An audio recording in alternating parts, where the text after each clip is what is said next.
Hello, welcome to Stoughton Politics with this guy.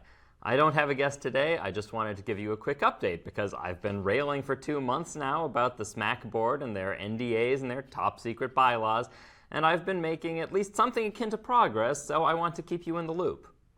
2 weeks ago, after agreeing to let me see the bylaws without any non-disclosure agreement, first at the studio and then at my home, SMAC President Bob Mullen asked if I could come to the studio to read them here after all.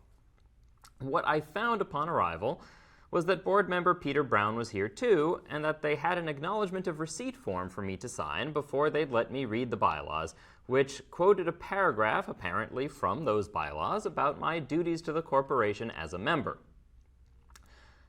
It seems the new bylaws don't just say that the corporation's board of directors have a fiduciary duty to the station, but that all its members do too.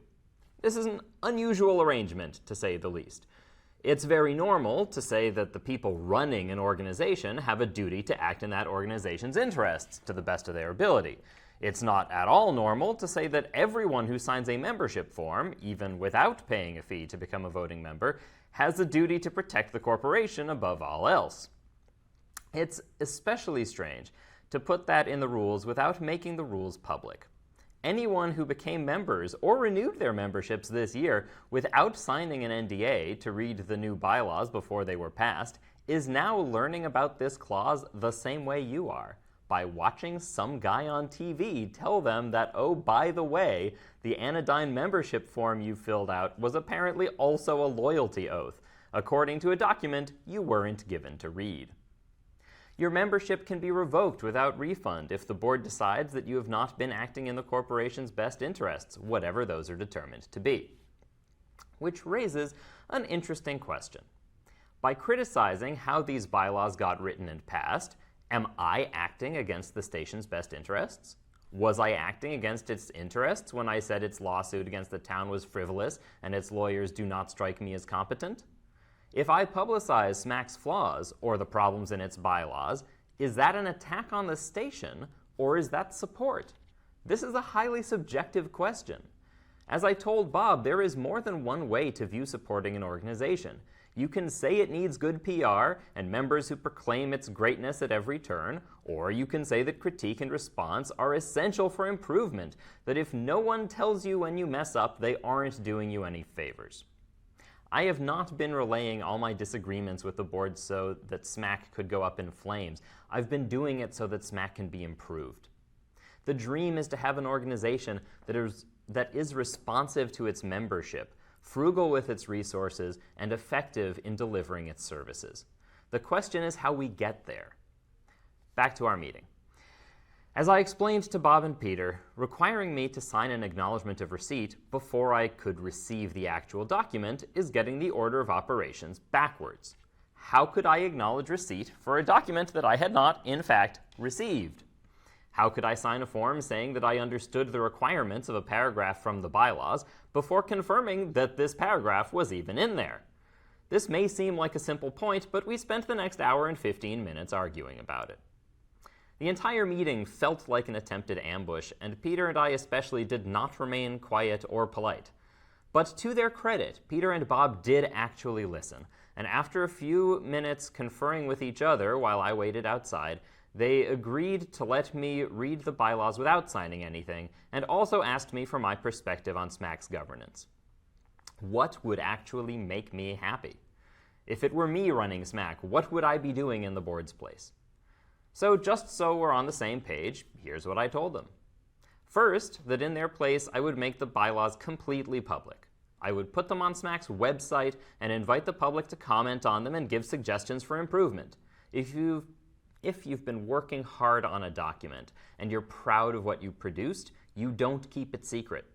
I'm a published novelist. I'm familiar with the experience of having people read your hard work and say they hated it or didn't bother finishing, or that your work is hackneyed garbage.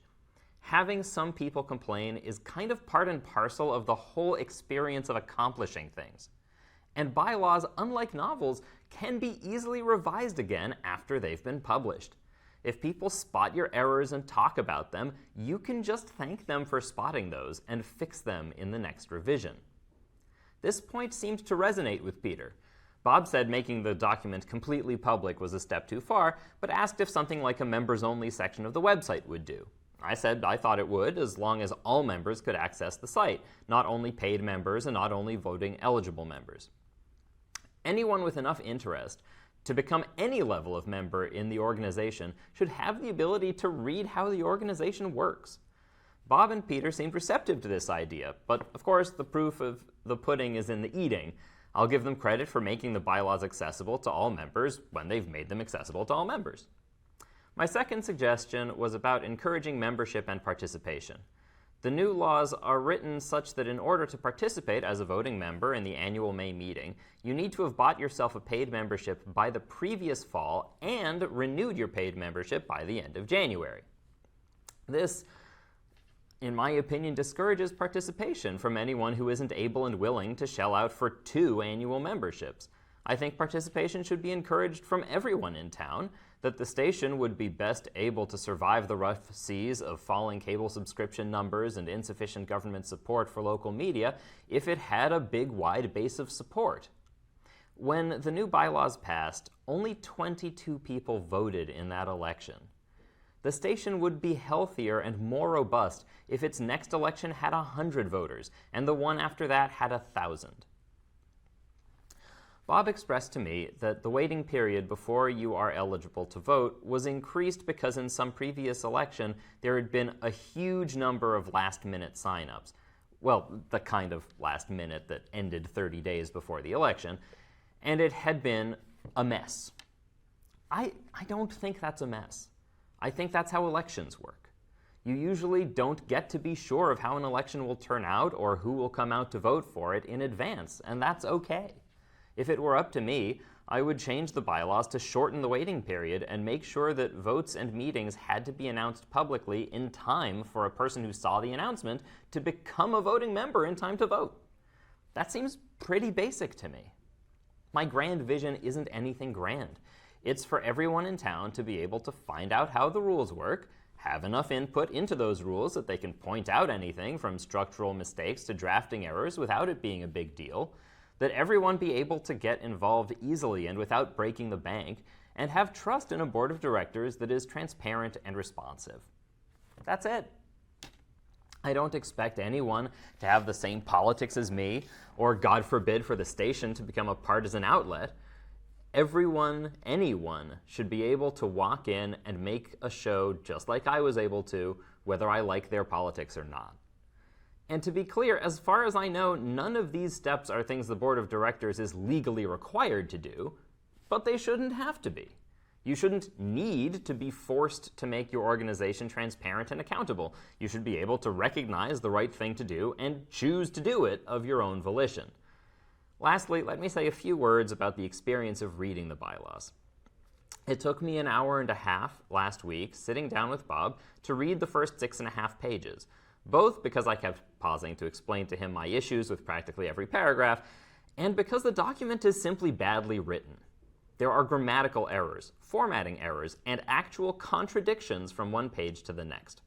I expect to read a few more pages today after I'm done recording, and I expect it will take me just as long to get through another 6.5 pages because it reads like a document that was thrown together by a student in the last half hour before class began. Which, to be brutal but fair, it more or less is. Even NDA signers didn't get to read this thing when the vote on it was announced, because according to Bob, it wasn't even finished and finalized until the week of the vote. My hope is that you don't have to take my word for what is in there and how well or poorly it's written for much longer, because Bob will follow through on making the bylaws accessible to all members, paid and unpaid, and even if you're not a member, you'll be able to sign up to become one and get to read a copy. Until that happens, I guess I'll keep giving you occasional updates as I learn more. Again, I want to thank Bob and Peter for being responsive to my criticism and turning around what was initially a very contentious meeting. I was heard and listened to. If the board follows through on these items, it will greatly increase my esteem for them, and more importantly, it will greatly improve the station's governance and public standing. Let's get there together. I want to remind you, if you want to become a member in this organization, you can do that. If you want to vote in next May's members meeting, then you can become a member anytime between now and, I want to say, November, 6 months before the May meeting. And if you then renew your membership in January, you should be eligible to vote in time for May. So until next time. Come on, sugar. Woo! Come on. Oh, work it.